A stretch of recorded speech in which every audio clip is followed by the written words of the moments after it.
let's move to Lubbock, the South Plains, Texas Tech Red Raiders.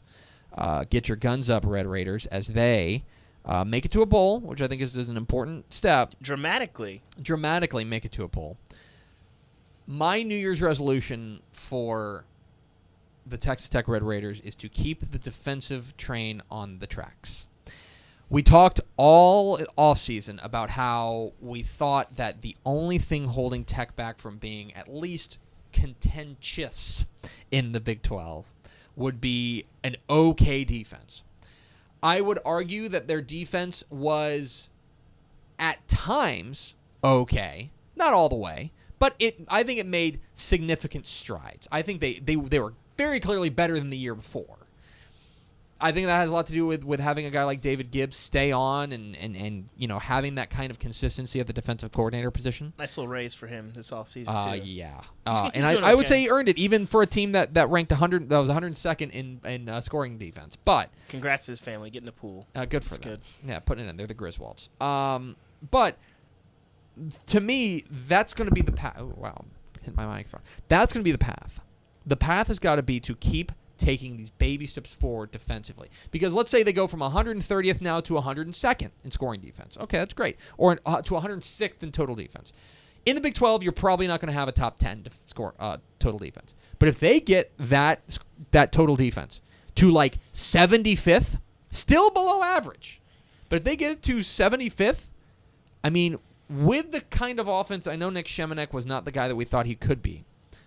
With the kind of offense that Cliff Kingsbury wants to run, and with the kind of offense they tend to play in Lubbock, that is good enough to be at the top, near the top of the table in the Big 12. So the defense just has to take another baby step. They got to stay on track. Yeah, I mean, pure scheme, Cliff Kingsbury is about as good as you get, and so they're going to put points up.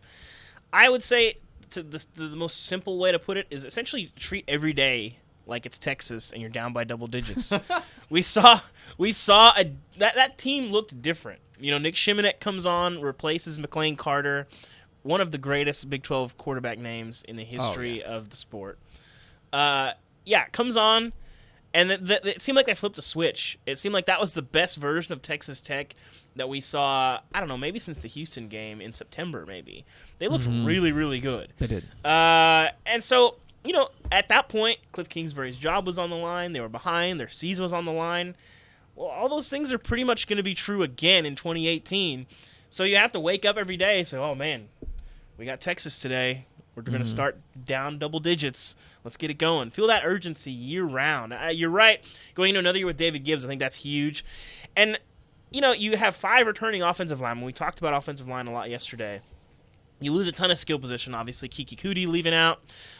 You lose Dylan Cantrell, and a guy who went up and got some really good balls for them this year. Cam Batson's going to be gone. Justin Stockton's going to be gone. They still got TJ Vasher, who had a nice breakout year for them. There's a ton of promising pieces coming back. And like I said, especially when you have all your offensive line coming, your schemes look a lot better when you have guys that you can block pretty much anything. And so, I love what we saw from those guys. And you mentioned Nick Shemenek. Effective, but I don't know that irreplaceable would be an accurate descriptor of what he brought to the program. And so, whether that's Jet Duffy, whether that's McLean Carter, whatever, I think they're going to be okay at quarterback spot with a year of being able to invest in that, a lot of first-team reps. So, for me, have that urgency. Treat every day like it's Texas, like your season and your coach's job's on the line, because that is what is happening every day in Lubbock right now.